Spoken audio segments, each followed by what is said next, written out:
E aí pessoal, tudo bem?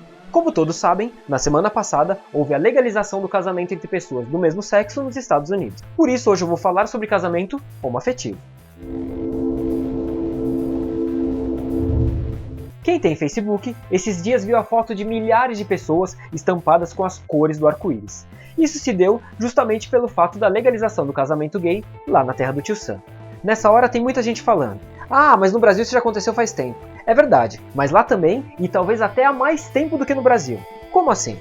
Ocorre que, dos 50 estados americanos, apenas 14 estados não permitiam casamento gay. Ou seja, mais de 70% do país já permitia esse casamento. Tem estado em que esse casamento já é legalizado desde 2004. A discussão que de fato ocorreu na Suprema Corte Americana foi o casamento, mas especialmente quanto à forma de estado, o federalismo, pois lá cada estado tem autonomia sobre suas leis e a legislação pode variar muito de um estado para outro, como é o caso da pena de morte. Alguns estados têm, outros não.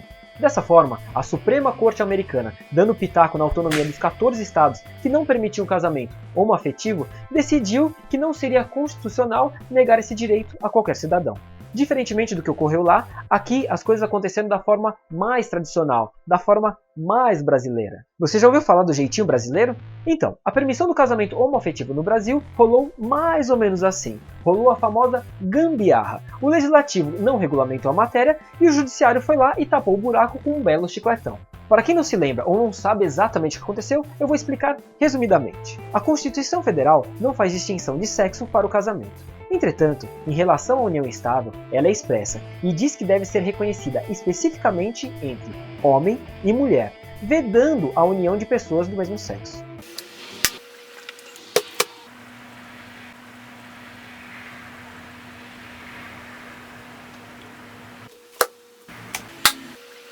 Em 2011, durante o julgamento de duas ações que estavam em trâmite no Supremo Tribunal Federal, o Pleno decidiu por unanimidade que era inconstitucional a distinção de tratamento legal às uniões estáveis constituídas por pessoas do mesmo sexo. Em outras palavras, liberou a união estável homossexual, mas só a união estável. Muito bem, após essa decisão, começaram a surgir diversos pedidos de conversão de união estável em casamento, o que já era esperado, porque afinal, por onde passa o boi, passa a boiada, e a própria Constituição estabelece que deve ser facilitada a conversão da união estável em casamento.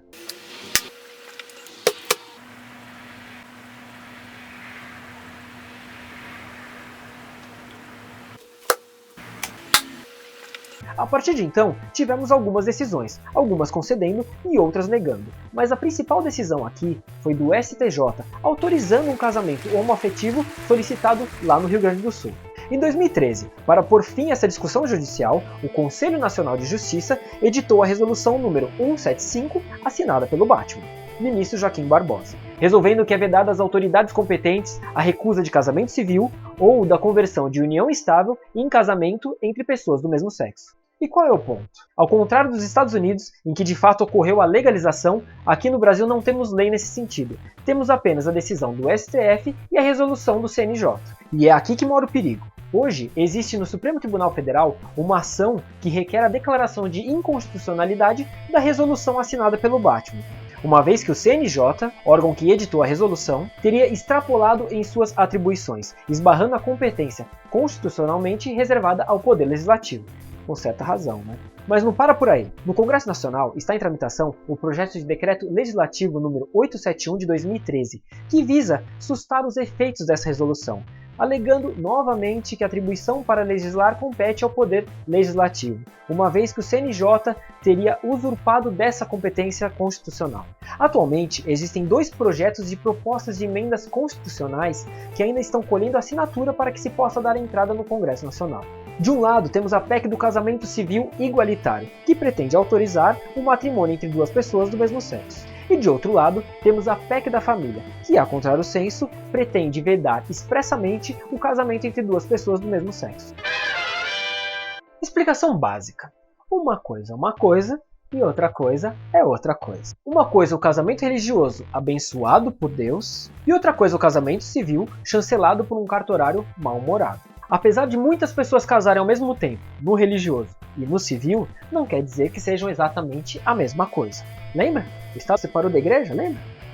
A grosso modo, o casamento civil é uma espécie de contrato, assim como uma compra e venda, por exemplo. Se um homossexual pode comprar uma casa, um carro, pagar impostos, contrair dívidas, por que ele não poderia casar com uma pessoa do mesmo sexo? Por causa da religião? Então não casa na igreja, ué. Na verdade isso não faz muito sentido. Especialmente porque, até onde eu sei, não é só o casamento homoafetivo que a igreja não permite. A igreja não permite diversas outras coisas, como a própria união estável, morar juntos sem casar não pode, né? O divórcio, o adultério e muitas outras coisas também não são permitidas. Mas muitos religiosos, especialmente os parlamentares, estão sempre pegando no pé dos homossexuais. E depois acontece algo como aconteceu na parada gay e vem falar sobre perseguição religiosa, cristofobia e não sabe por que isso acontece. Bem estilão daqueles pais que não educam nada os filhos e depois que eles crescem eles fazem um monte de besteira, vem aquele pensamento filosófico clássico. Ai, me diga, onde foi que eu errei? Onde será, menor?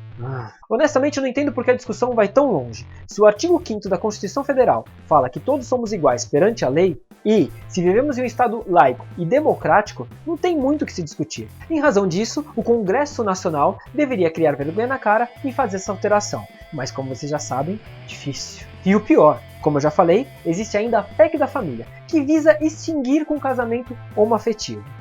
Já parou para pensar se essa PEC for aprovada? Como vai ficar a situação daquelas pessoas que já se casaram durante esse período?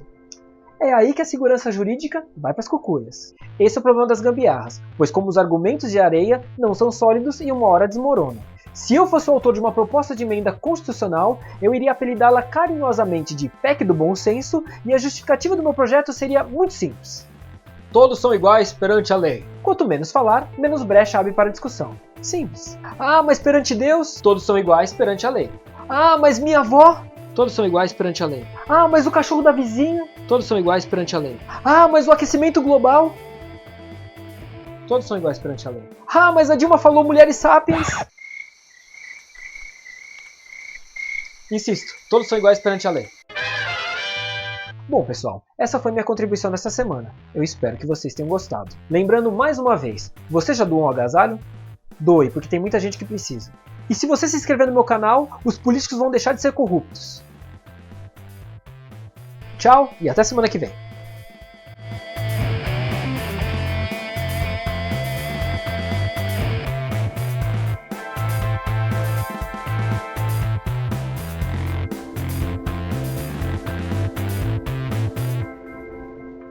Daniel Morelli, deputado federal. Vote 9999. Todos são iguais perante a lei. Investir na educação para um país melhor. Com mulheres sapiens para presidente. Vote 9999.